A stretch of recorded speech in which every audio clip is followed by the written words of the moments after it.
Welcome to Constant Struggle. I'm Nick Watson. And I'm Brie Watson, and we're on tour today. We're interviewing an amazing artist from Dunnville, Ontario. Lacie Williamson is here with us today. Yay. And a studio audience. And a live studio audience. Welcome to the podcast. Welcome here. Thank you. Yeah, this is such a cool space. I agree. Let's describe the room in here, Brie. Okay. It's dark and painty. Yeah, we're sitting on sofas that are covered in paint. The walls are covered in paint. There are paintings on the wall, and paintings off to the side. It's like you're off. I guess this is the office part. Of the LCW. Is it LCW? LVW Creative Barracks in Dunnville, Ontario, which I'm sure a bunch of people listening have never heard of Dunnville, Ontario. It'll be on Google. You can look there. Look on Google, yeah. That's true. Yeah. And Wikipedia. They have both those things you can check on. Yeah, and we're and I met Lacie, came to an audition for improv, and then immediately as soon as you told me about like your space and about what you do, I was like, we have to talk to her on the podcast. That's cool. Yeah. Cool. So the point of the podcast is we're trying to interview different artists. We've been improv heavy. Yeah, it has been improv heavy. But I think what really is that you're not just an improviser, but you're also bringing art to a community that is a little bit more old fashioned. Yeah. A little bit. We're a hockey town. You're a what? A hockey town. I didn't know there was a lot of hockey, and I guess the Niagara region has tons of hockey everywhere. Yeah. We're in Canada. Yeah, but I mean, yeah, that's okay. Yeah. All right. Yeah. No, it makes sense because that is the community for people now, right? Like everyone gathers at the rink. There's Tim Hortons as well as cultural hubs. Yeah, it's like we have a hockey season and then we have farming season, and that's it. That's just what we do here. Are you from Dunnville originally? Yeah. Okay, yeah. Cool. I mean, not from like the center. I grew up on the lake just outside of town, so I'm like a beach kid. Nice. Yeah. What was it called? Was it still called Dunnville? Yeah. Yeah. Okay. Yeah. Nice. And so did you live in Dunnville your whole life, or did you move away for school or anything? I moved to Ottawa for school. Okay, what school at Ottawa? I did Carleton University, and then for journalism. Yes. You said you wanted to be a journalist. Sorry, yes. this is predating the podcast. Cool. So Carleton. So we're mortal enemies. I don't know if you. Oh, know so Ottawa, you. Yeah. Great. Yeah, and then I did. Right. The fuck's the Gigi? And then I did Algonquin College for event planning. Oh, cool. And then I moved home. Oh, okay, great. Yeah. Was it always the goal that you were going to come back? I didn't know. You didn't know. I didn't know. I feel like some people leave and they're like, fuck it, I'm never coming back. And then some people are like, no, I want to go learn some stuff with the goal of bringing it back. Yeah. Well, so my original goal, and I mean, you could ask my childhood best friend because, like, it shocked her. I told her, I'm graduating, I'm leaving, I'm never coming back. It was nice to know you. Yeah. And then I ended up coming back because I was in a relationship. Ah, okay. Because I was stupid. But love is dumb. Right? Yeah. But on the bright side, it was great because when I moved back, it was the third year of what is called River Arts Festival. Okay. And it was just a bunch of volunteers trying to get arts going in the community. Cool. And I kind of jumped in and was like, well, hey, this is cool. I like doing this. And I just graduated event planning school. So where can I get involved? Yeah. So I kind of like dove in and now I'm mostly in charge of it. Cool. Yeah. That's amazing. Yeah. Oh, Nick's got his thinky face I got on. what? Yeah, thinky face. Yep. Yeah. And that was how many years ago? 2009. 2009. Yeah, so 9 years ago. That's amazing. Yeah. And so you've stayed here when you worked on the River Arts Festival. Yeah, so that was volunteer. I landed a local job with the local newspaper. Cool. So I was working for the newspaper full time and then volunteering with the River Arts Festival, and then mentoring high school students through a mentorship program called the Dream Program. So you don't like rest? No. Nope. No, right. What kind of mentoring? So really cool, actually. There's not so cool history. The literacy rate here and the graduation rate here was really low. Oh. In Dunnville? In Dunnville. Okay. And a local doctor moved into the community and went, wait a second, our youth is in crisis. Yeah. Why is it like they have nothing to do? Yeah, they have nothing to do. There's a lot of low-income families here. So it's one of those things where how do you get kids out of the cycle of poverty without having an example of what that looks like for them? Right. So what we started was this mentorship program where every 2 weeks the kids would meet with a mentor and discuss local issues and global issues. Okay. And how they could act locally that would positively impact their community, but also positively impact the world. Yeah. So things like not using water bottles, for example. Right. Okay. Or things like eating organic food, or learning to be more environment friendly. Especially if you're around here, you can just grow all kinds of organic awesomeness. Like, there's so much farmland around here. So what happened was that worked out really well, and then it was the big revelation within the organization was access to great food and clean water is really a key to thriving. Yeah. So they started, they bought land, the organization bought land and opened a farm. Shared harvest organic farm. Oh, cool. So now we have an organic farm in town, and all these people are loving the food. Yeah. Where do the microbrews start? Because it hasn't yet. Oh my God! It has not yet. Brie, stop everything! Right? I got it. Beer. I'm out. I don't have to work anymore. Yeah. So that happened, and then there's all these people that are like, we love the food. Yeah. But on the night where we don't want to cook the food, we got nowhere to go. Right. Or it was a lot of especially the families going, that's really great. We love that you want us all to eat healthy, but we don't have a clue how to cook healthy. So good for you. So, they don't have the internet. Well, right? Yeah. I guess it's like part of it is if you just don't know. Are we back in 2009 when this is all happening? Yeah, roughly. Because like there's still internet in 2009. There is, but we're not in the middle of Toronto here, so yeah. That's true. Yeah, it's probably dial-up modems. Yes. Yeah. Absolutely. Right, yeah. And one of the things that happened was, at this time, so I guess around 2012, I was still working for the local newspaper. Yep. But it was a corporately owned newspaper, so they just shut us down overnight because they're so nice. That happened recently to a bunch of other ones too. Yeah. Just like a month or two ago. Yeah, they usually do it just before Christmas. It's really nice. That sounds about right. Yeah, because they got rid of the Thorold one. Yeah, same company. Yeah. Is it Metro? Whatever. I don't care. We could shit talk. I don't care. We're not working for them. Metroland and Sun Media. Yeah. Yeah. Sun Media is garbage. They're awful. Yeah, they're awful. So what happened was I went from having like this little dream job, young professional dream job, to holy shit, I need to pay my bills. Yeah. But I don't want to work for Tim Hortons. Yeah. Right? Like, it's one of those things where it's like, I don't want to sell out. Yeah. But I gotta pay my shit. Yeah. And through the organization, they were like, hey, you have a lot of kitchen experience and food service experience. Why don't we get you food handling certified? Yeah. And you can teach vegan cooking classes. Oh, cool. So we started teaching vegan cooking classes at the farm. I was involved for 3 months. It had been running for 3 months before I got involved. Okay. By the summer, I think it was like 2013, they hired me full-time to do menu planning. Oh, cool. And they started building a cafe community center nice. right across the street. So they hired me with the intention to be manager. Oh, cool. So I took on managing the kitchen, managing the menu, and then doing all of the event planning. Right. And I lasted for 9 months. And then I had a very honest conversation with the owner and said, I love what I'm doing, but I'm not happy. Okay. And I can't do it myself because it's a lot. Yeah. And everyone was like, okay, so what are you going to do? And I was like, I'm just going to do art.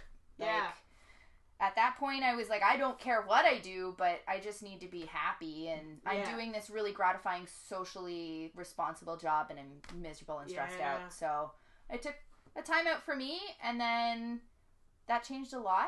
I mean, I'm still really involved with the community center. They're still doing a lot there. The Minga's amazing. I don't know what that word means. Oh, so, okay. The cafe is named the Minga. Okay.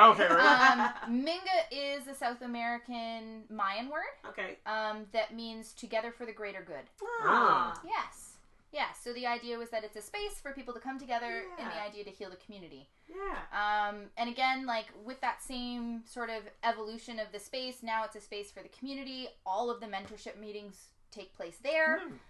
They have wall so they can have exhibits there. So they have someone that manages monthly exhibits for local artists. Cool. And then Yeah. just in the last year, they started a business incubator. Oh, that's cool. Yeah. And they've kind of grown out of the space and launched to the old newspaper office. Yeah. All going back. Yeah. Full circle. Right?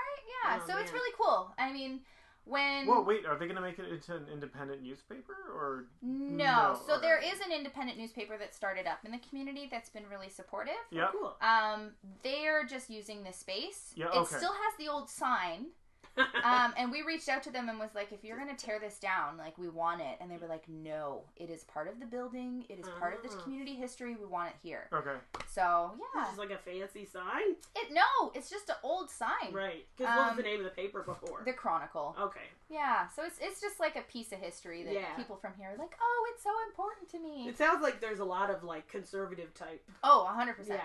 100%. Values, I guess. Yeah. Like, don't change anything. Yes. Yeah. Yes. Very much so.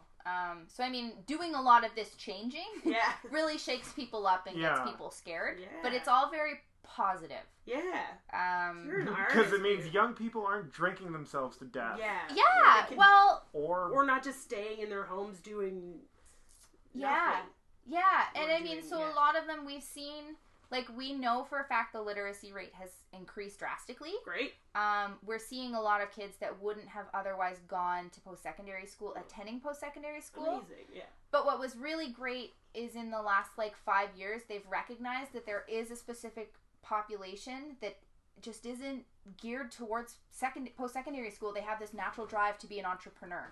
Yeah. So for they've sure. started recognizing that, and they're doing a mentorship program for those students. So it's not okay. just like, you're done school, good luck with yourself. Like, No, they're yeah. pairing them with local entrepreneurs, getting them involved in different areas where they can learn That's so to make a smart. business. Wow. Yeah. Because, yeah. it's like bringing apprenticeships back or something. Yes. Yeah. Well, Yeah. there are still apprenticeships, but usually it's just for the trades, right? Yeah. Yeah. Yeah. No, that's fascinating because there's for sure a lot of people who they don't want to go to university, or they're not, like you mentioned, Yeah. they're not meant for post-secondary education. Yeah. And then there's people who are and can, but then afterwards are like, why did I? That's me. Because of same here, because there was a lack of other options. You just knew That's what you're supposed you to do to go graduate be high successful. school, you go to university, you get a job, boom. But at least you were on the road to having a job A life in in that journalism, field. yeah. Yes. Except Well- they just ripped it from underneath you. Yeah. Yeah, and now it's interesting because now I'm at this point where it's, I'm just an artist, and the most common question I get is, so where did you go to art school? Yeah. And I'm always... Life. Right? And I'm always like, actually, I'm self-taught. Yeah. And then I get this weird, awkward silence where they don't know what to say next. Because they don't believe that you're an artist. Right? Yeah. But, so a lot of it is, I always follow up with, but I went to school for event planning and marketing, essentially. Right. Like, journalism is all about mass communication. For sure. So it really helped in the sense of, I know how to market my art. I know how to market me. Give me something, I will market it. Marketing. Right? Trying to put the word art into marketing. Oh. There we go, right? Clever. So for me, it was, when I came out of school, it was just like, well, that was annoying and expensive and kind of a waste of time, but I see how it's useful. Yeah. So I get a lot of students. It was so funny. In the spring, I work with Children's Aid. Okay. So we do workshops for their youth in care. Nice. And because of that, they invited me to participate in their huge annual career fair. Cool. So I'm at this career fair. I'm literally covered in paint from head to toe. I have a table. It doesn't even have a tablecloth. It's just got art scattered all over it with supplies.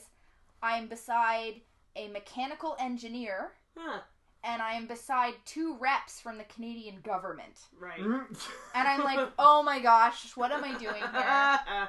And I'm talking to the kids, and and a lot of it is, the general thing. Like, at that age, it's like, how can I be rich Right. and do what I want? Yeah. So they were like, how do you even make money? Right. And then I broke it down in simple math.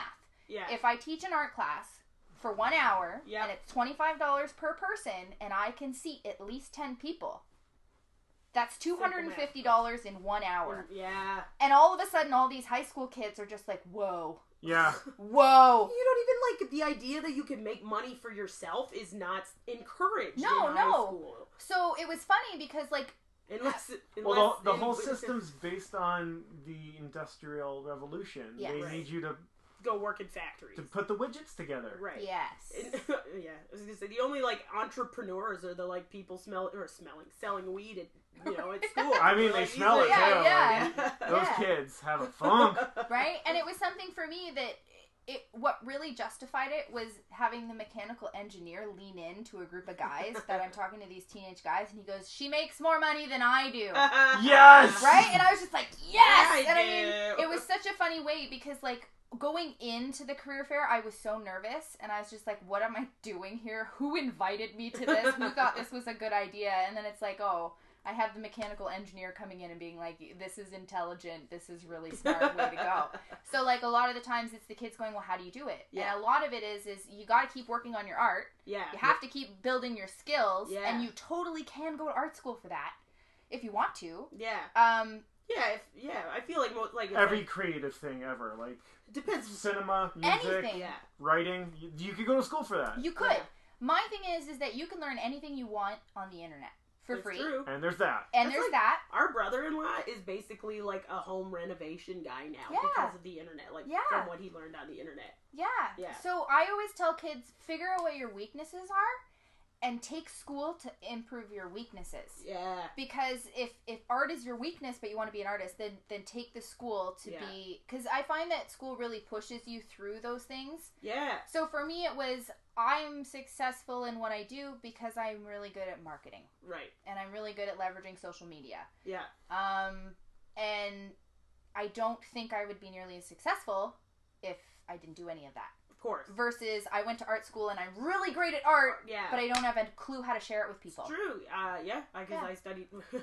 I know a lot of comedians who are great at comedy, but Yeah. they can't sell themselves. Yes. For, Yeah, because how do you get your tiny little voice out into everyone who would like your stuff? Yeah. Well, there's this thing called YouTube. Yeah. Yeah. Yeah. Yeah. But you could YouTube yourself, but YouTube's a huge There's SEO. ocean of, yeah. Yeah. Yeah. See, that's where you start. You need to learn how learn to about market that yourself kind of and stuff, take for sure. advantage of the media. Yeah. Medium? Yeah. Yeah. Well, The media in social general. medium. Yeah. Yeah. So you Yeah. can go plural on that. So I mean, for me, the biggest thing for me that I get success from is Instagram. Yeah, that makes sense. Oh, I love Insty. And what happens, and it's so Stop. funny, because I can paint whatever I want. I Yep. can take a picture of it. I can post it on You Instagram, own it. Visual medium. and it will sell before the paint dries. That's amazing. Okay, and people are like, "Why don't you have a website?" And I'm like, "Because I know. Instagram Because is Instagram free, is a thing. Yeah. and I don't have to force people to go to my website. It's right there." Who asks that? So many people. Really? So many people ask me, "Why don't you have it?" And I do have Well, a website because they want now. to go and Yeah. buy it right away, probably. Yeah, Oh. but for me, I mean, So it's if they just see not cost effective. if they Right. see your painting, your Yeah. the photo of your painting on Instagram, how do they buy it then? Do they have to get in touch with you in the studio? Yeah, so and quite often it's as simple just as an DM. Instagram message. Yeah. Okay, being cool. like, Can I buy want this, or sold. I get that a lot. Okay. Sold. Really? Oh, okay, I'll just message you. Did you put the price up for your pieces? Like, Some yes. Yeah. Some no. Depending, I find the larger pieces I won't put the prices because they're higher. you want to see what they're gonna. Yeah. Yeah, What they're and then gonna that get way, too, if there yeah. is interest, I'm flexible. I mean, my thing for me is that I'd rather have the piece out in the world being loved than being here collecting dust in my hoard of art. Right. So I mean, that's sort of where the artist in me balances out with the business person in person, me, yeah. because I'm just like, I just want everyone to have art. Yeah, Never for mind my sure. wallet. And then I'm like, oh shit. Wait a second. Yeah, I have to pay yeah. my rent. Yeah. What? How would you describe your art? Colorful. I find I use a lot of color. I use a lot of sort of whimsical, like fantasy almost, Oh, cool. elements. Like the piece behind you right here is mine. Cool. But this is a piece that I had no plan going into it, and I sat here. Rich is painting this meditating llama that's on the wall beside us. Yeah, I like him. And he's like cool. 45 minutes into this piece, and I'm just staring at a blank canvas still. He's like, what are you doing? And I'm like, I don't know what to do. He's like, then just start doing something. Right. So I just started drawing with chalk, and kind of this face came out, and I started painting it, and it's not done yet, but it's just something that color and nature And Cool. usually philosophy are usually my big inspirers. That's very cool. Yeah. Any particular kind of philosophy? A little bit of everything. Usually the stuff that upsets people. German. Yes. Well, like the thing that I think of, it's still there. Grade 12 art class. Your final project is to propose and paint a mural in one of the hallways. Cool. Oh, okay. So I proposed that I was going to paint a giant psychedelic fetus beside the women's bathroom. Did you go to Catholic school? No. Okay. No, but it's just as controversial because there's so many Christians in this community. Oh, yeah. So not only was it a giant psychedelic fetus, it had condemned written beside it. Yeah. So leaning towards Nietzsche. But what happened was if you looked head on at the piece, it just said condemned with this fetus. Yeah. But the mural wrapped around the side of a windowsill. Uh-huh. So if you walked around just slightly, the rest of the mural read, "To be free." Ah. And so I spent 2 weeks at the end of high school painting this crazy mural and having so many people being like, "I can't believe you painted a fetus beside the women's bathroom that says condemned." And I was like, no, like, think about it. Yeah. And then, like, my philosophy teacher in high school, who literally never said anything, would just walk around and smirk. He'd just shake his head and smirk. This one gets it. Yes, yeah. So, I mean, it's always just, there's always these social undertones or philosophical undertones and Very things. cool. And I've always, that's been my driving force. So you painted in high school. You painted. Yes. When did you start, or when did you discover your artistic, your love of art? Voice. Yeah. I was always, like, really creative. And, like, just going back to that, I grew up on the beach. We literally dug 5-gallon buckets of clay out of the lake. Yeah. And turned it into anything. Oh, cool. Or we would get big flat rocks, and on the days that it would rain, we would just sit inside at one of the neighboring cottages, and we would paint rocks all day. And that's kind of where it started. That's fun. We probably down the A little beachy. down the lake from you because we had a cottage in Waynfleet back in the day. Oh, cool. Yeah. Long Just down Beach. with- Long Beach, yeah. Long Long Beach. Point. Yeah, Something around Point. there. Morgan's Point. Morgan's Okay. Point is what it was called, which Yeah. is just down a ways from Long Yeah. Beach. That's nice. Yeah. Yeah, so I mean, I was always creating. It was interesting because in high school, it was, I do art, but that's not a job. Right. Like, literally, that was the mindset. It's not a job. And I was I'll like, just this do is it. the highest paying job in the world. Right? now. Well, and it's just so funny. So it was, I went to school for journalism, and it was like, it's grade 12, you're graduating, you need to apply to something, what are you going to do? And I was like, I'm good at writing, guess I'll do that. So that's what I did. So that's why you went to journalism school. But then the experience was really interesting because, I mean, you make a whole bunch of new friends. So it was, I'm like 17, 18, I don't know anybody, and I just up and left and moved there. Yeah. So I was really lucky. I made friends with this girl, Jenna, on residence. Okay. She had a best friend named Courtney, and Courtney was really, really artistic. So we took art classes together, and then second year, we all moved out together. Nice. And it turned into, wait a second, I now have an entire space that I can decorate and create anything we want. So the two of us spent most of our free time just painting and decorating our house with the paintings. Where did you live in Ottawa? Nepean. Okay. Yeah. Oh, wow. It's still quite a ways. It was. It was a big ways out of the way, especially the second year because it was the craziest winter I've ever experienced. And when there was were like you there, if you don't mind? 2006, 7, 8, and then the first half of 2009. Okay. Yeah. I was in Ottawa for all those years. Yeah. Interesting. Yeah. Life, right? Oh. Niagara life crossing. Constant. Constant. And when I was in event management school, I had to go to placement. Yeah. And it didn't matter where I went to placements, I just had to be involved in events. Yeah. So it was great. So I'm just going to choose whatever I want. Yeah. So I got involved with a photography festival. Cool. Festival X. I don't even know if it's still going. It was a really weird festival. But I got there and it was like, you're a general volunteer, you're really early, we don't have anything for you to do. If you want to go eat dinner, you can. Come back in a couple hours. And I was like, well, I just want to check out the space. Yeah. And there was a man there named Jean Rene. Okay. He was there running an activity for the festival with his company Human Mosaic. Huh. And it was essentially, we had a photo booth set up. Before you got into the photo booth, you chose a color. Okay. So, what's your favorite color, Brie? Red. Okay, so you're going to sit in front of a red background. Yeah. And before we put you in front of that red background, we're going to artistically drape red material on your chest, your shoulders, and around your head and neck. Yeah. And then you sit in front of the background. So it's just my face. Yeah. Yeah. And then what he does is take that red portrait, put it on a mosaic of you're the red pixel. Yeah. Cool.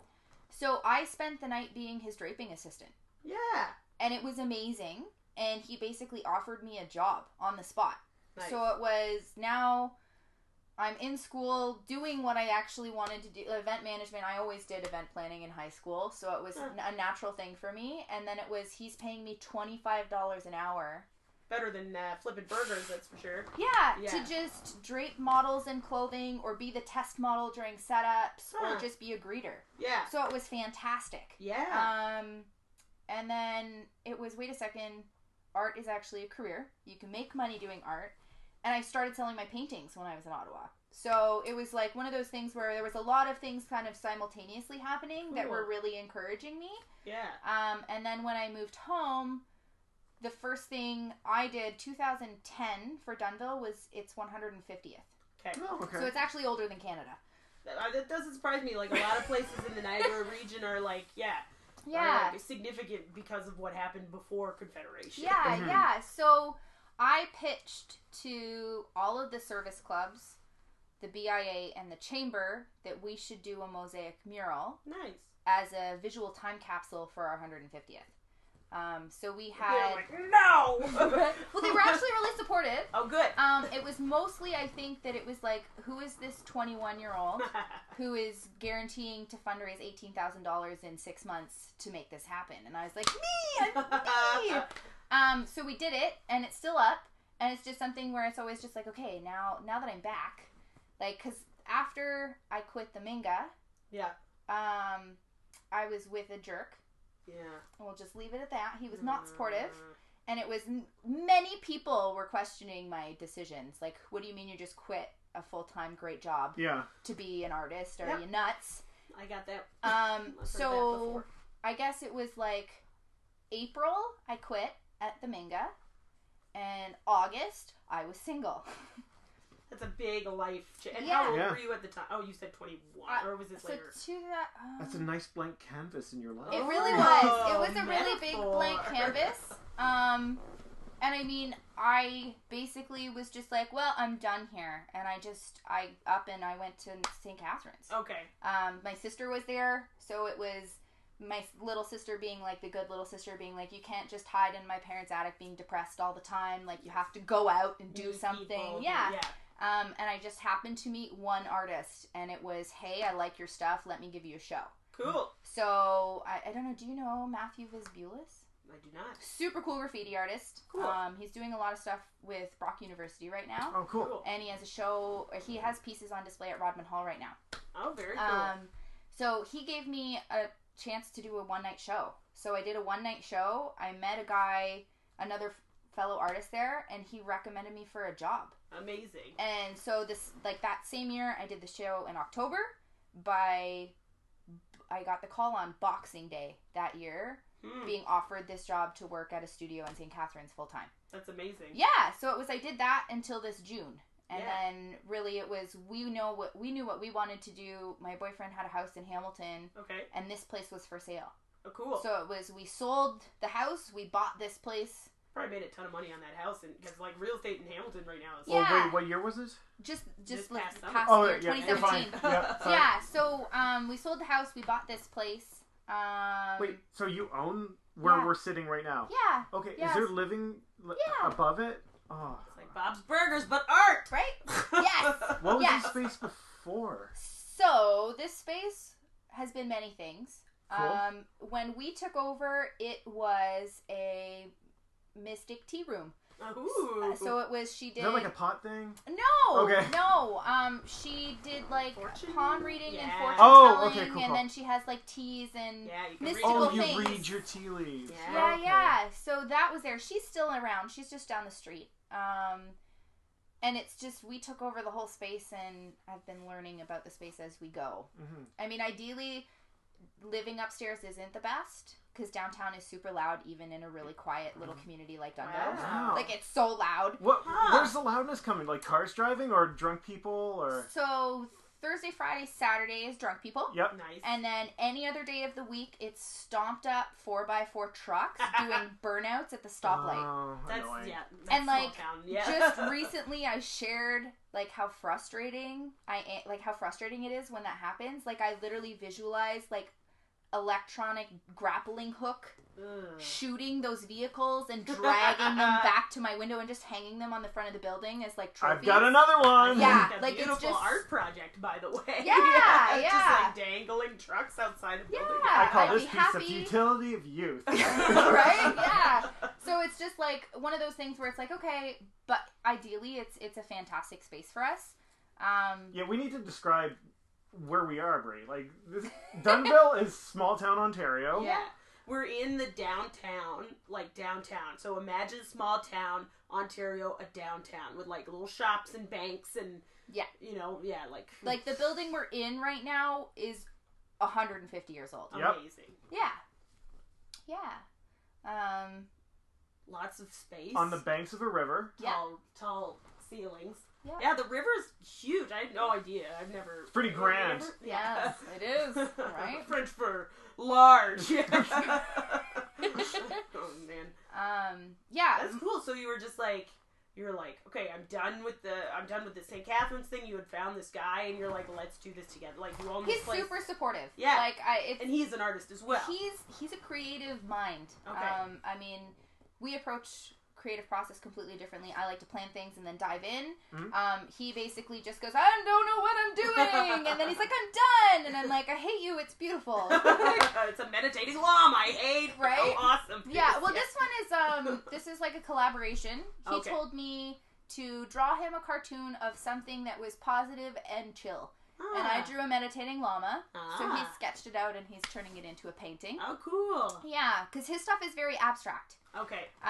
So it was sort of his challenge to try and do something a little bit non-abstract. Mhm. Cool. And an experiment in me sharing my artwork, because I'm kind of a jerk that way sometimes. But, you know, they're just my babies. Yeah, that's Yeah. interesting.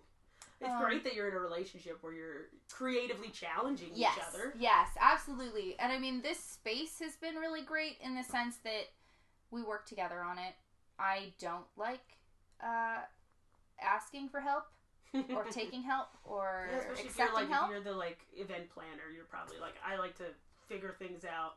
Yeah. I like to do things my way. Yeah, so it's been great because it's like he just sees that I do need the help. But he doesn't even tell me. He just does it and then deals with, like, my attitude when I'm like, I didn't want the help and I didn't need the help. Why did you help me? And he's like, well, it's done. What's your problem? There we go. You're over it now. So, but it's That's fun. amazing. It's fun. And, I mean, ideally, sort of, he kind of gets the long-term goals. I mean, he's from Hamilton, so he's not from around here. Right. But he sees that it makes a positive impact in the community. For sure. It's very political what you're doing as Yes. well. Yeah, very much so. So I mean, long term for us, we want to get out of the building Okay. from a living perspective. But I would really like to transform upstairs into an artist residency, so that we're inviting other residents to come and live and work and Yeah. use the space down here. Because That'd be so cool. with the studio space now, I do a lot of teaching. Mm-hmm. This summer we're doing a bunch of summer camps. Last year I ran 4 weeks of summer camps just by myself. Whoa. And it wasn't bad. They were really great because I do odd things. So it was art history, doing Cool. art based on art history. We did art and science. So it was Cool. all art projects using science. Cool. And then we did graffiti. So it was getting kids as young as 8, teaching them how to use spray cans, how to use all the proper equipment, and then we were doing everything out back. Oh, cool. So trying to sort of give people different examples of what art is. So this year I've reached out and kind of given local creative people a chance to send me a submission of a proposal for a week-long camp. Yeah, so I've got I musicians. hear some people know improv. Right? Yeah. So I've got so far I've had people reach out for musicians doing songwriting as well as recording for kids. Oh my god. Can we talk? I want to do sketch comedy. Yeah. I know there's been a few comedians, of course, Right. comedians. They'll dive into anything. Well, they don't have any money. Yeah. And then a magician friend of mine has expressed interest in doing Cool. something with that. So giving me a chance to expose kids to other art creative opportunities, but then also giving me a chance to get out of the studio. Yeah. Cause you're still making money off of it. Yeah. And then ideally it would be sort of piggybacking on that structure and being like, okay, we want you to live up here for 6 months. Cool. And I want you to propose a class, whether it's 2 classes a week or something that's going to sustain you financially, but also keeps the doors open, gives you a place to live. Because, I mean, really, we just want to... It's a really creative community. There's a lot going on. There's a lot of really amazing people in the community. Like, just this week, I was teaching the paint class down the street at the restaurant, and I had to say no to an invitation to a new club that started in the community. Oh, cool. For dance walking. And it's a group... Wait, what? Yeah! So a group of people have started a weekly dance walking group where they just have a speaker, they broadcast fun, family-friendly music, and people walk and dance. So it's like exercise, right? So it's like mall walking, but with like cool music playing, or fun music playing. And you're just being silly instead of just walking. That sounds like fun. So they walked by the restaurant for me, so that was nice. I got to see them. Lord, I mean, if you're not in the right state of mind, you might feel like you've walked into an Ingrid Bergman movie. Yeah. So I mean, there's so many creative weirdos here. We're all I pretty told you quiet. this was It the is Portland the Portland of the Niagara region. Yeah. I mean, it's interesting. So I mean, where's the bespoke donut shop in town that we could hit before we go? So that's the thing. We don't have one. Fuck. All right. But- Second job. Gotta get Beechwood dough. Right. For one here, Well, or so something similar. The Minga has a baker, and on Fridays she does vegan donuts. Cool. But they're baked. They're not fried. Are they good for you? Yeah. And they taste they're, awesome? They're made of chickpeas. They're not made of just normal flour. Wait, that's fiber. That's Yeah, good. Okay. so they're really dense. They're filling. Yes. And they're delicious. All right.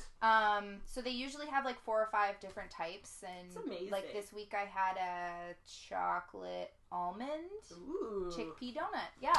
Huh. Yeah. Chickpeas are amazing. Yes. Yeah. So I mean, it's something. There's a lot of really great things, and I think there's people here that just choose not to see all those things. For sure. Yeah, a lot of people are very resistant to, again, change. Yeah. Are they And old? art.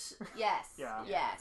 I remember, like, Dunnville did not have the greatest reputation. No, right? it still doesn't. I mean, especially like doing comedy shows, and you have to get up on stage and be like, "I'm from Dunnville," and people are like, "Oh, how did you get here?" But that's like, Once honestly, upon a time, anybody a from the city called Niagara... Portland had that kind of thing. I feel like anywhere in the Niagara region that isn't like St. Catharines will have that. But if a comedian from St. Catharines goes to Toronto, they have that, you know? Yeah. Like, Yeah. you can't, anyway. I feel like, do people in Toronto know Dunnville at all? If you went, you'd be like, I'm from Dunnville. They'd be like, okay. People know Welland. People You know what? yeah. I don't know, like, I found, like, even living in Ottawa, it doesn't matter where I go, I always know, I meet someone that knows where Dunnville is. Yeah. Like, we were in Iceland in December, and it was like, we met people that had been to Dunnville, and I'm like, are you joking me? Like, what are you doing there? My experience was, I went to the park and got an ear infection. That's what happened in Dunnville. Right? Yeah. Yeah, and I mean, I would say there is definitely like a core group of people that are just, well, to do with, I don't care what your opinions are, we're just going to do it anyways. Right. Like, especially in the last year, things have kind of gotten almost political. Cool. Yeah, really cool. Like, they started a pride group. Right. Because there is a significant population of LGBTQ people here, and they is just it like have to be 10% quiet. of the population, maybe? Right? But This is Portland! Right? Portland! But there's just such a conservative, traditional presence here that people are quiet about it. We had a pride celebration in May in the Central Park here. Cool. Like a parade at all? Or so it was more of just a community celebration. Cool. We had performances and activities, and someone was so distraught by the entire idea that they had an evangelistic preacher come up from Texas to explain that everyone there is going to die of HIV and AIDS for being sinners. Of course. which just really empowered everyone there. But it was interesting because what happened was the youth in the community were so disgusted at this man that they all left. They went and got hockey sticks and Bristol board and made signs and okay, good. stood This in went a front good of way. him. Yeah. All right. So it was like the kids were just like, that's fine, you can be there, but we're just going to block you. Well, that's kind of what they do at the Pride Parade in Toronto, right? Yeah. Or not all the big cities. Well, Yeah. not even, I don't know. I can't speak to all the big cities. I know Toronto. I know Yeah. Ottawa. That's it. Where they'll have there's okay, cool. If you guys want to protest, that's fine. You can go at the You're very allowed end to of do the that. parade. You Yeah. can walk, and nobody's gonna one gonna will care case. what you say. Yeah. Because we're all here for a nice big party. We're all here to we're not here to tell each other we're going to hell for Right? crying out loud. Oh, Yeah, so for dumb. just celebrating the fact that you have rights as Right? a human being. Just You're crazy. to be recognized as a human being. And Well, yeah. and it was amazing. We did the comedy show on Valentine's Day weekend. Yeah. For Pride as a fundraiser, because last year all the funds came out of one old protester that has been in it since Stonewall. Wow. All right. And he lives here, and this is far too long gone. We need to do something, and he paid for everything out of his pocket. That's amazing. So we did the comedy show as a fundraiser. Cool. And it was a giant scary snowstorm in the middle of that week of snowstorms, Yeah. and we had 80 people Wow. in the show, or in the audience, and they were coming from Fort Erie, Niagara, Oh, Hamilton, shit. Cambridge, That's they were great. coming from all over. Yeah. I heard about it, and I would have been there if I hadn't had a show of my own, but for sure. It was Yeah. cool. This is it's going to be a fun night. It's going to be for a good cause. Yeah. Yeah, and what amazed me was the first two front rows, so I'm saying close to 24 people, were seniors. Wow. Oh, I'm not yeah. talking So my retired parents, I'm talking their parents. 80, 90. 80, 90-year-old people. They're out coming and about. out at that age, Yes. too. It's amazing. Yes, so it was really It's great It's like, for oh my us. god, your whole life. Your Yeah. whole life you haven't been able to be yourself. Right? So, I mean, for us, as a group of But individuals they just seem making happy this about stuff. it now, though. They're like, Yeah. fuck it, at least I got it in before I die. Yeah. Right? Yeah. Yeah. So it was really interesting because it was just not only do we have this community coming together and putting in a great audience for a group of amazing performers, but we also had a silent auction full of stuff donated by local people. Cool. So it was just this is an amazing example of the people in our community that actually care. Yeah. And then just again in the last 6 months, they've started a pro-choice coalition. Because we have lots of pregnancy care centers that are all funded by Christian organizations, Right. and if you walk in looking for care, they just tell you that you must have the child. Any If other you want it, decision yeah. is Oh, a right. sin. Well, that makes sense too. A bunch of pregnancies, if it's an Yeah. uneducated population and stuff, they're not getting. And if you drive Yeah. around Highway 20 and stuff like that to get here, this is the back roads for us. Yeah. If we don't go in the QE, we want to Yes. actually see Ontario. Yeah. It's pretty, but there's There are signs. here's a fetus. Yes, everywhere. Yeah. Everywhere. Although I heard there was another organization in Welland anyway that was raising money to purposely buy those billboards yeah. specifically that are being used for anti-choice Yeah. propaganda, just to replace it with not even pro-choice stuff, just Yeah. flowers. anything else. Yeah. Yeah. Something pretty. So, I mean, a lot of it, a lot of the creative folks in town in the last year have sort of shifted to, getting rid of shame and guilt in the community. Yeah. For whatever reasons, it's just they've identified that, again, that's not a healthy thing for people to No. live with, so stop it. Yeah. So it's really cool, because, being a creative space here, I get a lot of kids that come in. Oh, yeah. And, Okay. I mean, I got an 11-year-old student. She comes in, and it's, I'm bi. Yep. I know that now. That's weird that an artistic person would be like this. Right? So open with her. Yeah, at a Right? young So age. it's just funny because I have parents go, my kids come here because they can be themselves. Yeah. Aw. Right? And I mean, I'm really honest with the parents if a subject comes up with Yeah. the kids, and I'm like, I can't really talk about this with you guys, but let me bring it up with your parents and go from there. Right. Making sure that there's a boundary. Yeah, because you're not an art therapist. No, I'm not Yeah. I'm not a therapist at all. Yeah. I'm just an artist that likes to, make sure people feel good about themselves. That's so it's amazing what Yeah. art can do, open up in people, though, yeah, right? yeah. I Like, mean, Even kids, if shit's going on at home, you'll find out about it through their yes. expression. Yeah. And it's interesting because what's happening now, and I don't know if it's symptomatic of all rural communities, but they're shutting down a lot of our elementary schools because our populations are dropping. Yeah. Right. Um, And they're making them go to further places. Further places, or like, so what's happening here is they've shut down a few schools and they've shifted the kids to other existing schools in the community. And now what they're doing is they're shutting down more and building a super school. Mm-hmm. So what's happening, though, is all of these kids that have spent 3 or 4 years in a really small school of maybe 200 kids are being told, well, now you have to go to this school here where there's 1,000 kids. Yeah. And you don't have any of your teachers and your friends are going to get split up. Mm-hmm. And they're having anxiety and mental health issues. So I have a handful of kids that are now homeschooled. Their parents are homeschooling them, but they're missing out on sort of the creative side and the socializing. Yeah. So some of them come every week to my art classes, and if I have different creative classes in 1 week, they come to all of them. Oh, cool. And then I have other kids where they still just don't like the social aspect. Right. They want the one-on-one time.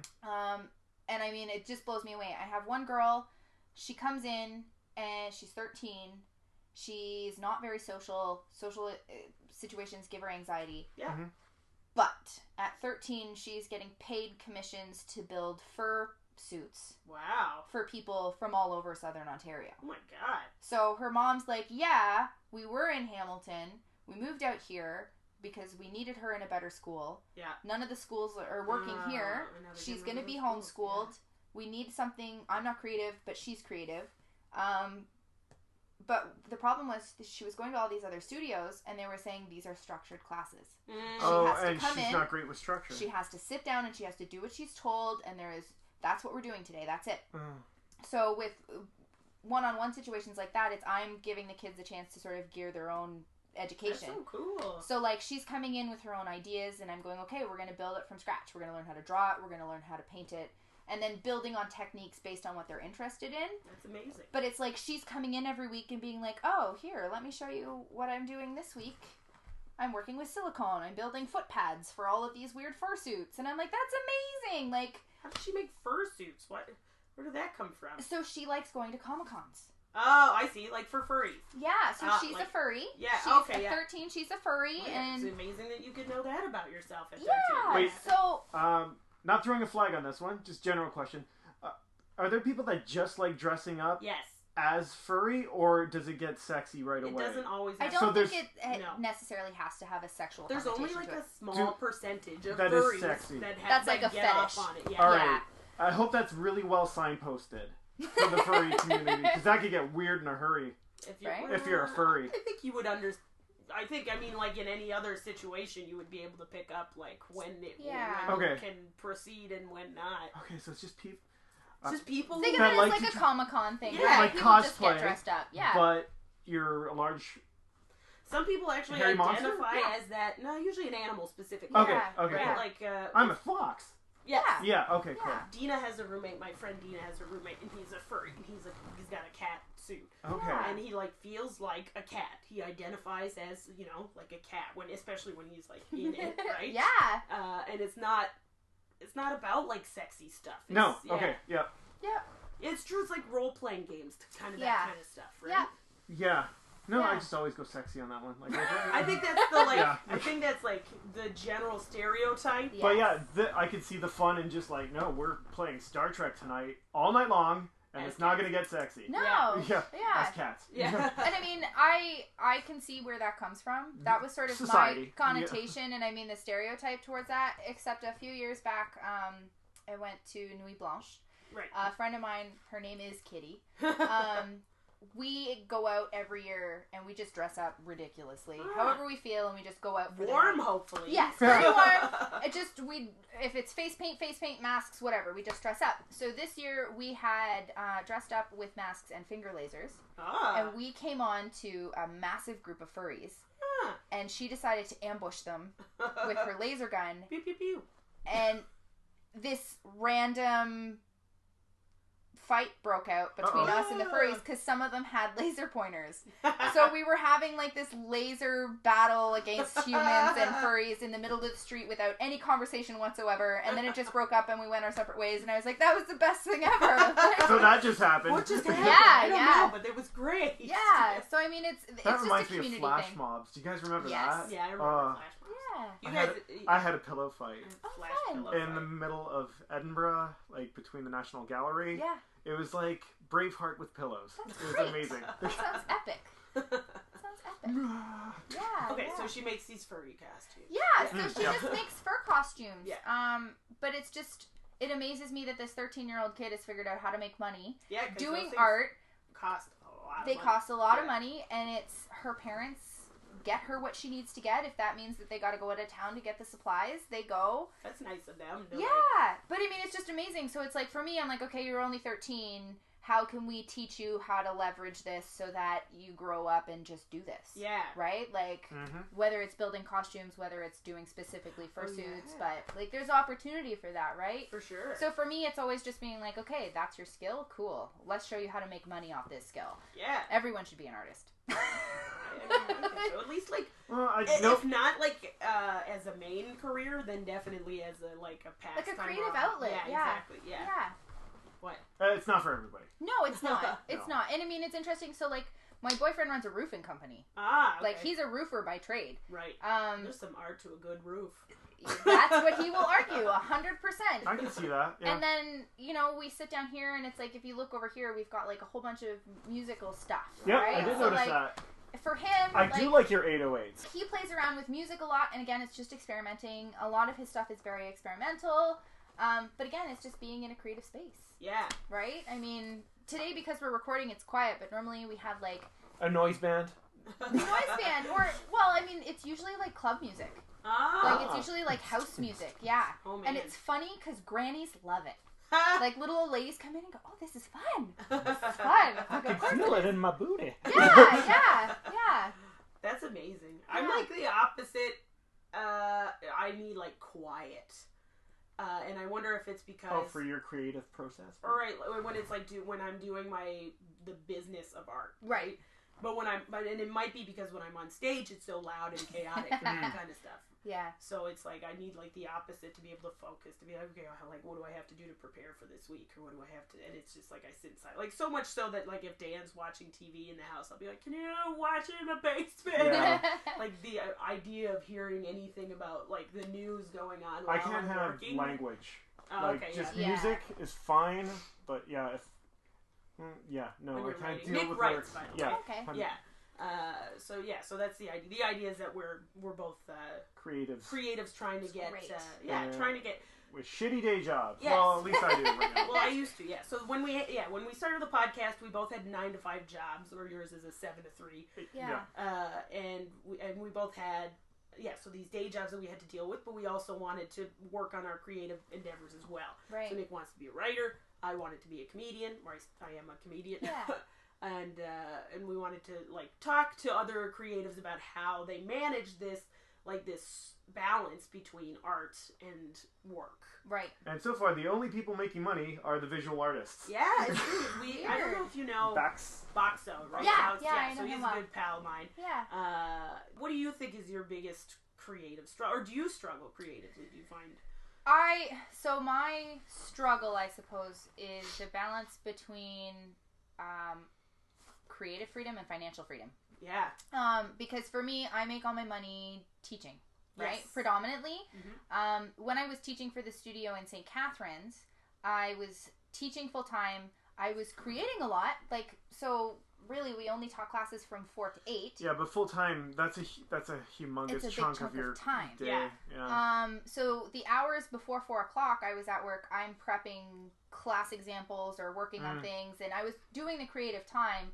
So in the sense of like getting the 10,000 hours in, I was getting the 10,000 hours in. Yeah. But I wasn't meeting any creative outlets personally. Yeah. And that's when I started into improv. Where did you get started with improv? In Hamilton. Cool. So there's a comedian from Dunnville, Shelley Marshall. Yeah, I didn't know she was from Dunnville. Yeah, she's that. Yes, yes. So she's from Dunnville. She puts on a show, the Full Body Comedy Show. So I would go to every single one of these shows. We were at a show. Body is spelled B-A-W. And one of her performers, Brenda Lenny, was performing, and like literally I died. I was dying in the audience. I was literally choking, and she's a snorter. I was snorting, which was causing her to snort on stage, and it was just this horrible snort fest. Yes. So at the end of the show, she came up and she was like, "You should come to my improv class." And I was like, "Sure, okay." So I came, and I did a 10-week program with her. And at the end of the 10 weeks, it was, well, we're going to do another 10-week program. So I was like, sure, this is great. And it was like, wait a second, I'm free. Like, I have just freed a piece of me that I didn't even know was locked up. And then so the 20 weeks was over, she pulled me aside and was like, you should be doing stand-up. So just do it. Yeah. And I was like, do you know Levi Mann? The name. He's a Niagara comedian. Okay. He was running a show in Niagara Falls, and he always was, if you want to do something, just do it. That one at the. It was at the Vapor Lounge. Never mind. Oh, okay. Yeah. So he was doing a show at the Vapor Lounge, which is now closed. And he was basically like, I'm just gonna put you on, and you can do whatever you want. And I was like, cool. That's the best way to do it. Yeah. I'm sorry. I'm so glad we left the Niagara region, Avery. Yeah, all this stuff is here. Where the fuck the whole reason we left was because none of this stuff is here, but we didn't think we could just create the stuff here. Yeah. But we also didn't have the know-how to create the stuff here. Yeah. Which is why now I'm coming back with improv. Right. Yeah. Exactly. Even though now there's some improv in Niagara, but so I want to do it my way. Yes. Well, and it was interesting because then all of a sudden it was like I was doing like 3 comedy shows a week. Cool. Plus I was working full time, so it was like I was working, and then it was like, okay, I'm done, peace out, I gotta drive to who knows where now to go do this show. Yeah. But it was so good. Like, the balance, it worked out so well, and then I found that, like, my teacher time really fed my comedy, because a lot of my comedy is just talking about what it's like spending time with kids. Yeah. And all of their weird creative ideas. And troubleshooting their weird creative ideas. That's great because it transcends like audiences, right? Yeah. You can tell that stuff to mothers, and you can tell that stuff to like angry white guy comedians. Yeah, and they'll all be able to appreciate they all get something it. In it. Yeah. Yeah. So I mean, for me, that was definitely like this really weird. Wow, this makes me happy. And then what happened is when we took over this space, I quit that job, and now all of a sudden it's like a 2-hour driving commitment to do a show anywhere. Right. So it's just been, getting into the Niagara Improv is like a big step for me, being like, okay, I'm gonna that balance. We're gonna do the balance again. But again, it's like, okay, choosing things over other things. And the challenge I'm having now is that if I'm not here, the store is closed. Right. So it's just trying to find creative ways to keep the space open while I'm out. Right. So if you have an artist in residence here. Yeah. So, like, at the moment, she's a family friend, but she's also graduating high school in June. Oh, cool. Be like a co-op student. Yeah, so she wants to apply to be an interior designer. Cool. So I pitched to her that, hey, what if you tell me what hours work good for you? You can come in, I'm going to pay you to babysit the studio. Yeah. But I'm going to challenge you and help you build a really solid portfolio to take to school with you. So she's still making money. She's getting the materials and the creative stuff that she needs to do something for herself, and it's helping me too. Yeah, that's amazing. Like, could you imagine like being in high school and having somebody like this to like help you through that? Yeah. Like, that's like unheard of back in the day. Yes. Yes. Yeah. And I mean, that was the big thing when I was working in St. Catharines was it was like an everyday thing where it was like this never existed when I was a kid. And I can't imagine what these kids are going to be like in 15 years. After all of this, right? Even if they're just significantly, like, just a little bit impacted versus, like, that kid that's just like, whoa, you've just inspired my whole life. Right, like Goodwill Hunting kind of, yeah. So, I mean, for me, I know growing up here that there's nothing to do. Yeah. Except for get really fucked up in high school. Yeah. which leads you into all sorts of choose your own adventure paths. Yeah. Or you're like a shut-in because your parents have shut you in. Yep. Know that guy too. Yep. And then in that case, it's you're shut in, you get shipped off to go to school. And you can't. And you either never come back. Yeah. Or you come back and you settle and have a family. Yeah. You know? And so for me, it's like, I just want to give some different alternatives to that. Or at least inspire people that, I mean, a lot of it is, hey, you want to go cause trouble? That's cool. Why don't you just come here? I don't care what you talk about in here. I don't care who you bring in here. Just don't be jerks. Yeah. And then make something. Yeah. Yeah. Create something. Yeah. As so opposed to destroying stuff. Yeah. Or yourself. Well, so the big thing for me... Wow, that's basically it right there, dude. That's just it. That's it. That's life. Yeah. Wow. Yeah. Okay. Whoa. So, like, for me right now, a lot of it is sort of bringing in sort of the urban influence with the graffiti. Yeah. Like, if I were to open this door... Negative attitudes about graffiti around here. Anywhere, really, right? Yeah, that's true. Yeah. And it's so funny. I mean, you guys walk through the space. The front of our building is mostly black with a red brick wall, and then our sign is yellow, green, and orange that says LVW Creative Barracks. I can't tell you how many people have just come in the store just to tell us the color out front is beautiful. Look, there's color. Yeah, great. Because everything on the street is just heritage colors, taupes and mauves and beige, and it's awful. And we have so much wall space here. Yeah. And if I were to open this door, you would be grossed out to see the alleyway that's back here. Because it's just this big, open, gross space. But if you were to just clean it up even, it would be a beautiful courtyard. Yeah. And it's literally in the heart of downtown and no one does anything with it. Well, turn it into a little pub or, not pub, but like cafe. Patio kind of scenario. So, I mean, we have a significant chunk of land behind the building that we want to kind of like... I'm going to look out the window. Going outside. Oh. I'm not going outside. Okay. Yeah. So basically, like, if you see the black car beside the brick wall, straight ahead of you, yeah. that's my car. Okay. We basically own all the way to that black wall. Oh, alright. Oh, so this is all your space. Yeah. So, I mean... Some decking? Yeah. Yeah. Local cook? What's it called when... A pop-up restaurant. Yes. Well, so, being right down the street from a really amazing local restaurant and knowing that we work really well together... I envision having a performance space back here. So having a stage, more than likely, I just pictured a nice patio so I can do paint nights on the patio. Yeah.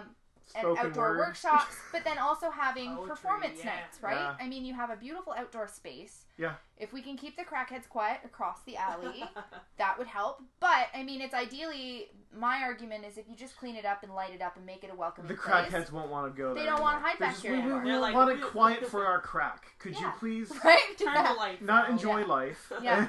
Yeah. Crackheads hate Edison bulbs. Is that why that is? Yes, exactly. Like, it's just so funny. Like, right above here is our kitchen, and you can wash dishes. Where do we look up? Right? We can't see it. And, like, we have a window over the sink that looks right over the alleyway, and it's like, sometimes you get a free show. You know? Sometimes there's a man in his underwear with a stick, yelling and screaming at the police that have surrounded him. Like, it's just... So, and again, it's like, some of those people are really fucked up, right? Yeah. And there are really great ways to help them. Yeah. Right? And if that means putting a bunch of beautiful murals in the space that they hang out with. Yeah. And hoping that other people that don't do what they do come back here. Like, just inclusiveness, right? Like, making the spaces welcoming and inclusive so that the traffic moves and they're getting exposed to other things. And something beautiful, something, Yeah. And I mean, I'm not opposed to having it interactive, right? Yeah, like, sure. so making it something where everybody's involved. You're smoking your pipe, put your pipe down, grab a paintbrush. Yeah. Like, let's go. Sure. Right? So, I mean...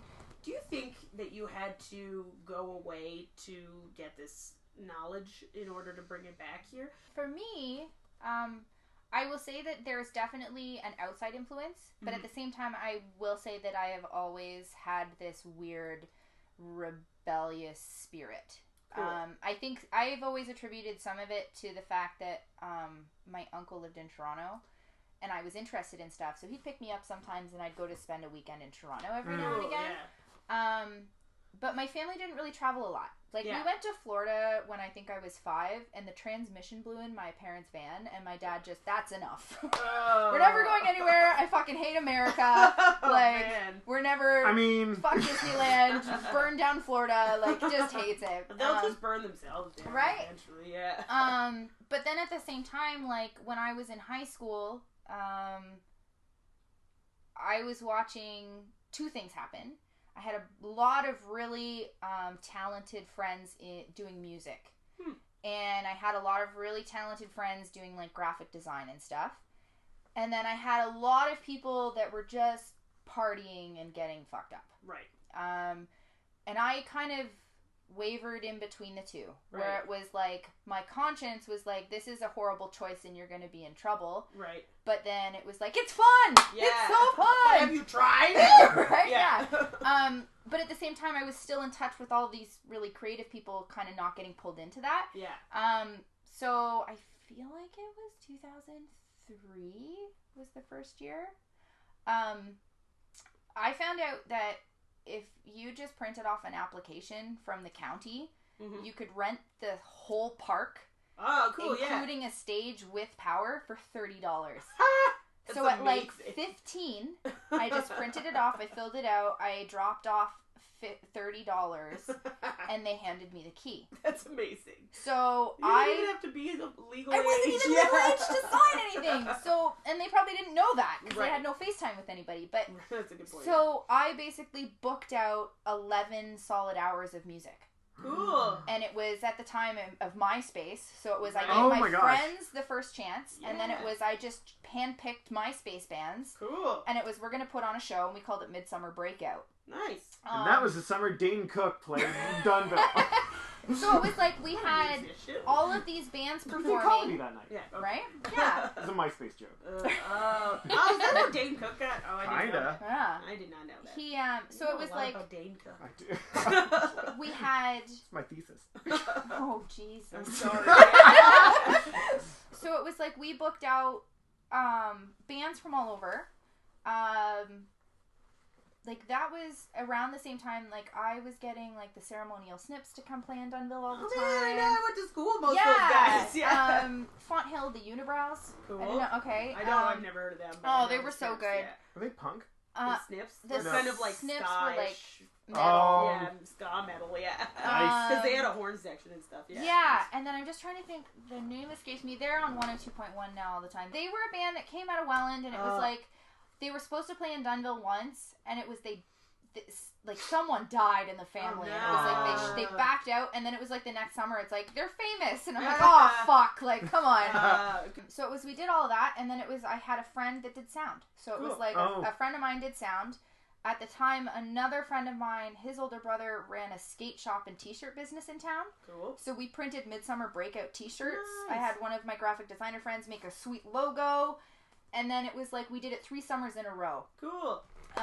You charge people to come? No, it was free. It's just fun. It was all the bands played for free. I made a little bit of money off the t-shirts. Yeah. The But bands other would than sell their that, CDs But you were only and stuff. paying $30 out of pocket. yeah. Yeah. So it was like at 15, I'm putting on this 11-hour concert. It's amazing. So you've always been a community builder. Yeah, and then it was really funny because I connected with this couple, Rob and Fran. They're local celebrities. Rob actually grew up in LA performing with like the 80 rock legends. But he's here doing community work and runs a little studio out of his house. That's amazing. Like music studio? Yeah. Awesome. Cool. Yeah, so he's from a band called the River Dogs. They're famous all over the world. He travels a couple weeks of the year, but likes to stay home. Yeah. But it was the first year I did the show, they had just moved to town. Cool. And they were like, whoa, who is this crazy kid? 15-year-old. Like, I was literally, like, running around with a clipboard and then scolding my friends for smoking pot in the bathrooms and being like, you're gonna get it shut down! Like, you can't do this! So then it was, like, the second year we did the show, I didn't have a sound guy. Oh, no. And Rob was like, I got whatever you need.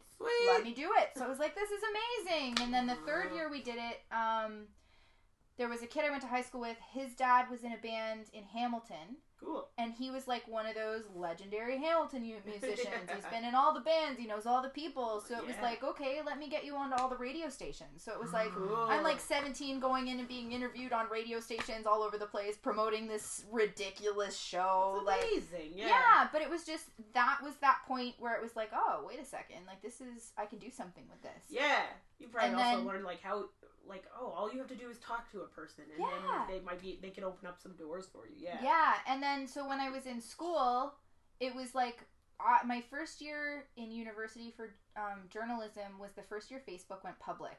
Okay. And it was a really weird social experiment because like I'm 6 hours away, and I know what everyone back here is doing. Yeah. They know what I'm doing, and none of my professors can tell me anything about it. Like they just didn't get it. Yeah, because So it was like I did 2 years at Carleton questioning them, being like, so I'm in mass communication and you don't understand mass communication. So that's when it was like I did the awkward phone call to my mom and was like, I'm dropping out of university to go to event planning school. And my parents have always been supportive, but it was just like, okay, cool. And at that point it was like a super natural thing because it was like, well, you've been doing this for 5 years now, so you might as well. Yeah, so it was just something. But was it like, had you originally decided on university because of the prestige a university had? Yeah, over it was. Yeah, It totally was. Why do we have such a negative view of college too? Right, like it's just as we old. That's why. It doesn't make sense. It's like it's so practical. You know, Yeah. like I learned more at college because I did a 2-year college. The industrial setup. Right, you're right. Yeah, and I think that was the frustrating part with university too, is like that practical, like the practicality of university, there is none. Yeah. Right? Like it's, let's talk theory. No, it's gone back to the old days of like, if you just want to come here and think for about 4 years, we'll take your money. I just got really good at regurgitating what the teacher wanted me to. You always knew those teachers too. Someone's like, I really want your opinions, kids. Let it. They wouldn't say kids, but it's like, it's free thought here, and then right away you're just like, I need to regurgitate word for word everything this guy says, otherwise I'm dead. Yeah, and I mean, I ran into that. I remember I had a history. It was like a 21st century history class, and it was like the students in this class were like his hardcore fan base. Like it was gross. That happened at Ottawa U, and I didn't know enough to think like this is weird. Yeah, there was it like was so bizarre. Like, why are you like kissing this guy's ass? He's just supposed to be teaching you stuff. Like it was just really bizarre. And then it was like, I don't get it. Like I'm just here, and then it was nice. I had an English teacher in high school that literally, like, our prep for going into university was, let me teach you the best thing to do. Kiss your professor's ass. Ugh. Wow. Go in, study what they wrote, write their opinions, put your opinion into that, but agree with them every single time. Yep. And it was like, are you kidding? What? And I mean, again, being like that rebellious spirit, being like, are you fucking joking me? Like, I'm paying you. Yeah, but you know what? That's a great hack. It really was. It really was. If you think about that one step further, it means like, great, when you get a job, you're going to have a boss. Yeah. Your main job is to kiss your boss's ass. Yeah. And then you'll get a promotion, and then you'll get... So never ever. None of that is wrong. No. Like never think about your own independence or your until own you're a boss. Until which you might never be because you'll always be trying to please somebody above you. Yeah.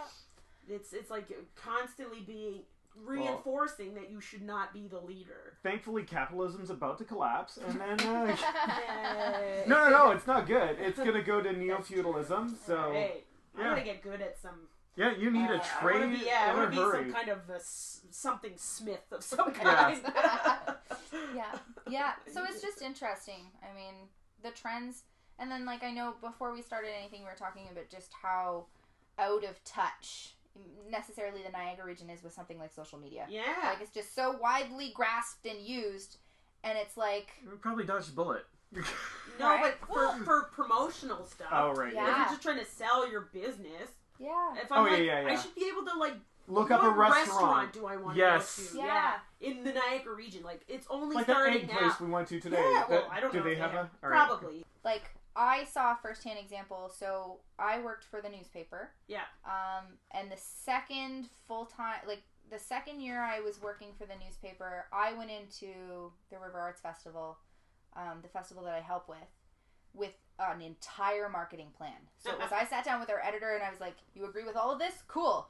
And it was essentially, I had built a real local entertainment section for our paper. Amazing. Oh, man. So it was, we could promote stuff before it happened. We could cover stuff while it happened. We would have interviews with, so like I was, like with the festival, we bring in Juno winning musicians. So it was like, that would make a great article piece. So I would call their management, I would book an interview, and I would get an interview with them weeks before the festival and then drop that in the paper. Amazing. So it was like, from year 1 of me working in the newspaper and working on the festival to year 2 working in the newspaper, having a plan and seeing the festival, the numbers and the participation of local people went through the roof. Yeah. And then it was like 2 weeks after the festival, they shut down the newspaper entirely. Oh, yeah. And then it was like next year, it's like, how the fuck do we tell people? How do I tell people about this? Yeah. And it was like, we had nothing. Social media didn't work. We had no newspaper. Yeah. And I mean, it's just slowly. Do you guys get Niagara this You know what? here? No, not anymore. We used to. This is creating a hole in the market. There's going to be a huge hole in the market for community news centers. That'd be cool, yeah. So, like, there is one here, and I mean, I'm really impressed with the work they've done, especially in the last couple of years, to change it. It was very much what a cute local newspaper! Yeah. But now it's got substance. It's like a zine. Yeah. So, I mean, it's got a lot of substance now. They work really hard to, like, give up-to-date stuff, like, on social media, which is really amazing. Yeah, because if you're a news source now, you have to be on the internet. But there's still sort of this weird void. And it's really funny, like just in the last few months, this guy, he grew up here. Mm-hmm. He moved away and spent his whole life working in the music industry for record labels. Mm-hmm. Like, this guy's rubbed elbows with amazing people his whole life, and now he's just come back to retire. Huh. But he loves to stir up trouble. So he started a group on Facebook called Dunnville Complaints. And then soon turned it to Dunnville Talks. Okay. And it was just a place, a forum for people just to chat. Yeah. And I mean, he'll be the first one to toss in a piece to discuss, and it's always interesting. But it was funny because, like, so many people came on and was like, this is awful. You should shut down this page. There cannot be public forum.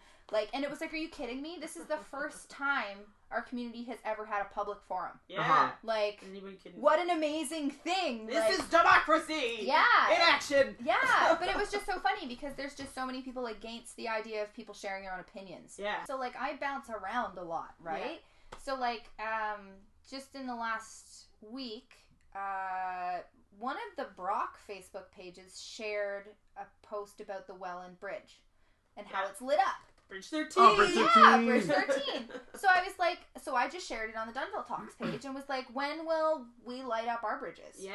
Because it would be beautiful. Yeah. Right? It's just such a small little thing, and it's created such a... People love it. Yeah. Right? Because it's such a beautiful landmark to begin with. It's like, why not? Just light this... Just light it up. Yeah. And it's just so funny. So, like, I had a couple people be like, yeah, this would be amazing. What a great idea. How simple, but beautiful. I love it. How dare you suggest such a thing? Well, so today I had a woman post and be like, she would rather know that a veteran was getting more money or a local charity was getting more money than wasting time and energy on lighting a bridge that will electrocute us all when the river overflows. Oh my god. And it was just like... I don't think that's how that works. Electricity. Yeah. The other thing is, like, they got that... lighting. That sounds like conservative talk point. Very number much. 17. Are you also like, these are two separate things. Any money that we give to this project does not necessarily mean that if you did not give it to this project, it would go into funding some veterans organization. So that's not how distributing funds works. Right? Yeah. Well, and so my argument is if it's done properly, it can be powered by solar. It can be something that's self-sufficient. It's one investment. Yeah. And then you're attracting put up a sign that says, like, pay for it by putting up a sign that says all your donations will be matched to go to, a veterans organization anyway. Yeah, something. Yeah. But my idea is it's like, okay, not only now do we have this bridge, but now we're getting people to stop and look at the bridge and stop and take the bridge. And all of those people are posting those pictures on Facebook and social media. And now they're looking and all their friends are looking and going, wow, I didn't know that's there. I want to go for a drive and see that. Exactly. And, like, this woman was like, I go to Welland for the shops. I've never been to see the bridge. Bullshit. First of all, there's no shops. Right? Like, you go so to much the mall, bullshit. right? Nobody goes to that mall. Right? Like, No. No one goes to Welland. No, so it was just funny. So then, like, again, it was, well, actually, did you know that they light the bridge up, and because they revitalized the bridge space, like, they have Float Fest now. The float, I'm so excited for, I found out about it too late last year, but this year I'm like, I am going to Float Fest. Right? Is this where people just float on the Welland? Yeah, they did like a Guinness Book of World Records. They beat a record of most people like holding hands on like floaty devices. Yeah. Okay. Yeah. So it was funny because like I keep pitching, like we have a river and no one uses it for anything, and I keep pitching it to people, being like, we need to use it. Like, does it always move that fast? No, it's just really fast right now. It's like, it'd be so fun for like kayaking, canoeing, that kind of The one little challenge to keep in mind: right below the bridge is a dam. So you gotta have your events on the upper river or the lower river. Right. You can't really go over the dam. So there's one guy in the community that, like,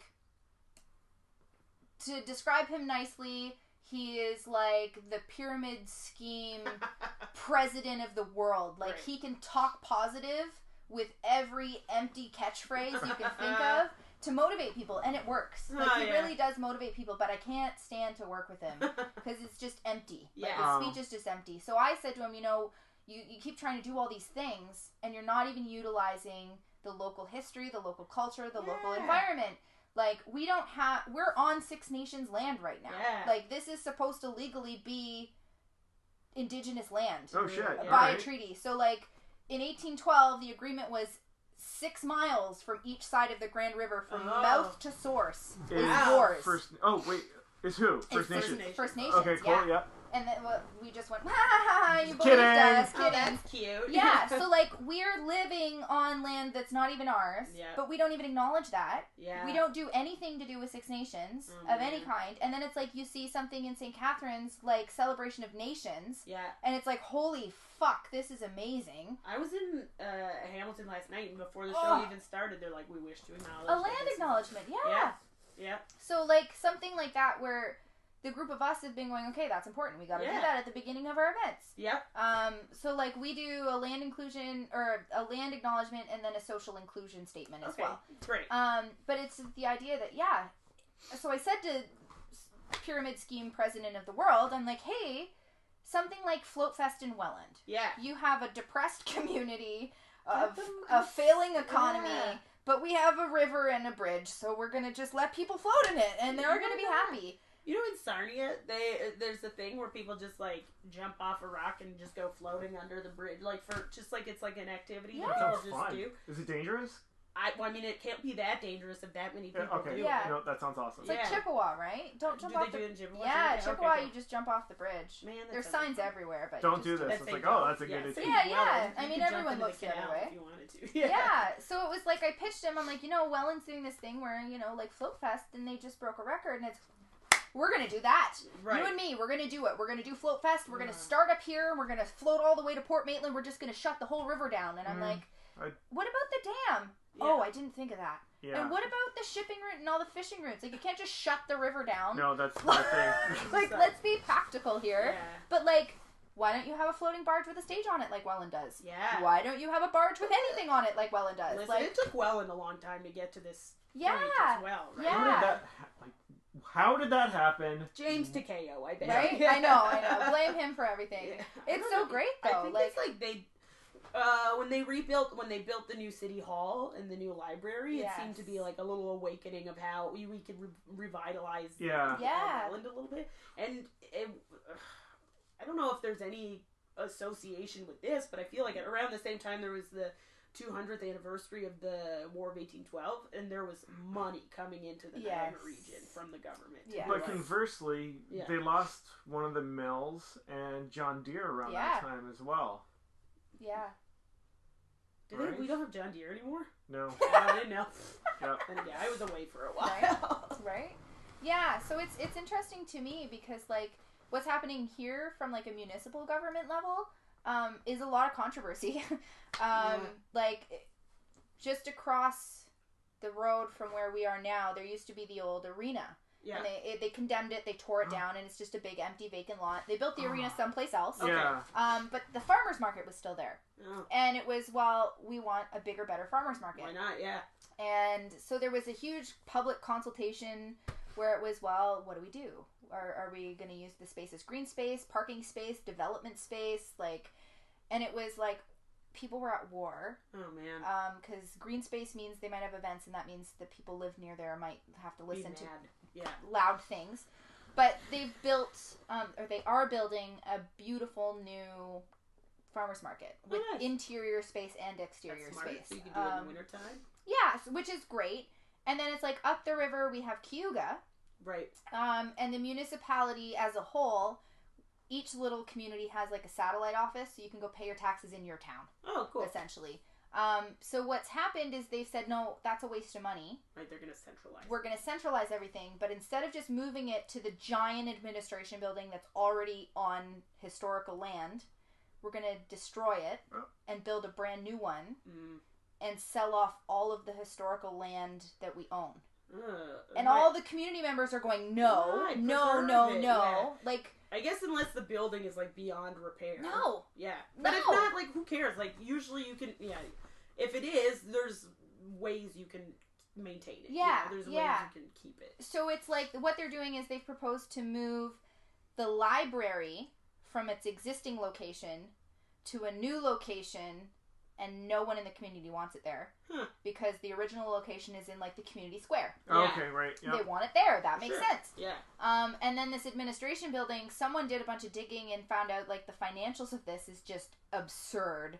And we're going to be paying the debt on this for years to come.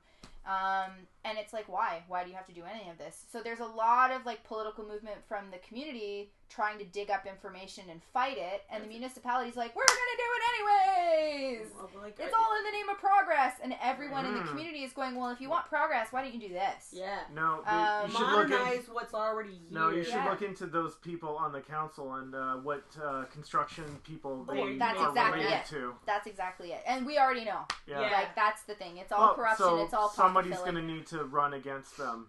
Yes. And so, Lacie for president! Well, and the big argument that we're having right now is who on earth would want to sit on that council. Right. Because it's literally a council of old white men. You should probably have women. Yeah, right? And it's women at least. And I mean, no, not I mean, to start. Take it all. No, take it all over. Get rid of all the men. But it's that challenge of what single woman would want to put themselves in that position. And I remember having to go and just be a reporter at the council meetings, being like, oh honey, get me some coffee. Yeah, right? Like, I'm showing up dressed as a professional and you're giving me the up and down while you're talking to me. Like, fuck off. Yeah. Like, it's just gross. Yeah. So it's just like one of those things where something has to change and it's not changing, but the staff that support council are really amazing. That's good. So it's something where it's like you pick and choose your battles. Yeah. If you can get to them, they can recommend things to council, but council can only listen so much. Yeah. So, I mean, the big push for me right now is that Haldimand County and Norfolk County, they don't participate in culture days. Huh. So it's like you open up the Culture Days map and you look at the map of Ontario and there's literally hundreds of thousands of events happening all over, and then it's like just this dead zone. This North Korea of culture. Yeah, and it's just like, that's insane to me. So it's like we participate, like last year we officially participated as the only place in all of Haldimand County to participate. And it was like, why aren't you doing this? Yeah. Why aren't you doing... Like, St. Catharines is raising a Culture Days flag right now. Like, why are we not participating? And it's like, oh, I don't know, money. Well, come on. That's where money is going to be coming from in the future. Yeah. Yes. So, like, what we've been kind of doing is, like, collecting lists of names of people in the community that are creatives that work within the community, but also work outside of the community. Right. And we're hoping that we can propose to council to let us have an arts and culture commission. Cool. Similar to what Welland has, and just having a public voice that we can inform. Yeah. You know, because I think some of it is just that they're so busy focusing on what's happening here. They're not looking outside of the county. They're not looking at other local examples. Because to me, if you look anywhere, like if you look at St. Catharines, you look at Welland, you look at Niagara Falls, you look at Hamilton. Hamilton, It's booming. Yeah. I feel like we're at the start of the boom as well. Like, it's going to get crazy big. And, Hamilton? Well, just or in general. All of these places. Right. Cause, oh, yeah, people are coming in. Yeah. And once that train gets built, too. Yes. Yes. So you have access to a huge market in Toronto with lots of rich people because that's where all the banks live. Yeah. And a bunch of people here that don't have work on a line anymore. Yep. Right. You're going to have something called basic income that's going to be Yeah. growing as well. So you're going to have a lot of people who don't have to worry about dying from not having a eating. job. Yeah. Yeah. And they're going to be like, kind of bored, should do something. Yeah. Here's some art. Yeah. Go write a poem. Go do a song. Yeah. Or if nothing else, they'll be like, I'll go watch people perform art. Yeah. Yeah. Yeah. If I can't do it myself, yeah. I'll spend what money I have on supporting. Contributing to the community in one way. Yeah. Design a video game. Right? Yeah. There could be Open so many a things. restaurant. Yeah. Yeah. I mean, and it's interesting because it's so funny because at this point it's like one of those like hindsight 2020. Yeah. You look at Hamilton and they have all these big, beautiful industrial factory spaces that they're converting into studios. It's amazing. Yeah. And it's like Dunnville was an industrial super center in the 1800s. So much of the Niagara region was like giant steel mill or factories and we mills were and... textiles. Okay. Oh, cool. So like. Oh, so you have big walled places. Massive spaces. And you know what? We have literally torn every single one down to build beautiful little homes for retirees. Right. And it's like... Swing and a miss on that now everyone's complaining because it's like, well, we don't have industrial space and we don't have these spaces. And it's like, you ruined all of them. Tore them all down. And you couldn't even imagine the potential they have today. Yeah. I mean, at least a keg. Like, right? Something. The one in St. Catharines it's amazing. Yeah. And there's a couple buildings like that in St. Catharines. But well, they're tearing down then again, some of them were like toxic though. Yes. All right. Yeah. Yes. Like the one in St. But no, a textile place would be fairly clean. Yeah. Probably a lot of natural light. Yes. But and they're like beautiful brick that you can't like even get anymore. Yeah. And I mean, it's funny because there definitely is sort of this mindset that you have to overcome. Just down the street, I was talking earlier about the bar that's been here since the beginning of the town. Mm-hmm. So back in November, we hosted an event for the festival at this place, and we learned that we knew that they had renovated the restaurant bar space to look more natural, look like it used to. Cool. Perfect. It's gorgeous. It looks like you're going back in time. Yep. But we also learned that she has 14 rooms on the second floor that she has completely renovated. Has she heard of the Angel Inn? Well, but this is the thing. So it was, why are they empty? And her answer is because it is far too much trouble to have to rent them out to people because you're going to get losers, essentially. And I get that. So not if you make it cost expensive. Enough. Yeah. But at the same time, make them artist studios. Yes. Right? Like, imagine... shared creative spaces. Yeah, that's something in St. Catharines they're doing. Like, you have 14 empty rooms, putting them up for $150 a piece is way more money than you're going to make. You're probably not going to spend that much money on hydro, and now all of a sudden you have a cluster of, like, crazy creative people. That's how New York got its creative scene. Right? Yeah. And it's so funny because, like, people go upstairs and it's, like, one of those things where it's very humble upstairs, right? Like, so my boyfriend, he has 3 kids. He has twin daughters and then he has a little boy. So, like, they live in Hamilton with their mom. Okay. So they're here on weekends most of the time. Okay. But it's, like, the bedrooms are theirs. Yeah. Because when they're not here, the whole apartment is ours. Yeah. So, like, we just have, like, a bachelor setup. Our bed is in the living room. Right. So is our coffee table, which is also our dining room table. Right. And it's so funny because people come in and go like, I feel like I'm in New York right now. And it's like, well, I mean, it's a quaint little space. We make it work, right? This is how like these buildings were built. They're built around the same time, probably this kind of place in some of these cool places in New York. There was like an Irish family of 30 living in that space. Yeah, exactly. So I mean, it's just interesting because like there's still this idea that it's too much trouble, and people would rather have spaces sitting empty and vacant than try to deal with people and people's bullshit. But it's like, man, creative people, we're pretty easygoing. Yeah, like, if you just give them a canvas and some paints. And, yeah. So, I mean, there's still a lot of potential in the community. It's just, it's hidden. But it's amazing that you're working towards, improving. Yeah, I mean, like, for me, it's like a selfish thing at the same time, because for me, if I can have creative freedom and I can pay my bills doing that, I'm happier. And ultimately, I only have 2 goals. I just want to create and I want to travel. There you go. So if I can work and save money and travel, that's great. But ideally, it would be one of those things where I would love to have this self-sufficient in the future so that I can travel and work and travel and work. Yeah. And, yeah. Sounds like an amazing goal. Yeah, no, slowly but surely. Slowly but surely. This is only April. It'll be like year 4. Cool. So. Oh, that's still pretty early. Yeah. So I'm you're still in the first part of your 5-year plan. You haven't gone beyond 5-year plan yet. Yeah, exactly. Like, I've noticed you don't have an espresso machine in here. I don't drink coffee. Oh. I know, but other humans do. Yes. It's so funny. Like you said, I don't rest, and I don't. And then people are like, you don't drink coffee either. Oh. Neurosis. Good for you. I have my own caffeine factory right up in here. Yeah, exactly. It's amazing. Well, thanks so much for taking this the time was awesome. to talk to us about now we know a lot more about Dunnville than we ever thought humanly possible. Ever imagined. Yeah. Cool. Thanks so much. This was fun. Thank you. Yeah. I'm waving and I don't know why I'm not going anywhere. Goodbye. Do you want to say it? Struggle on, everybody. You want to say struggle on? Struggle on! Yay!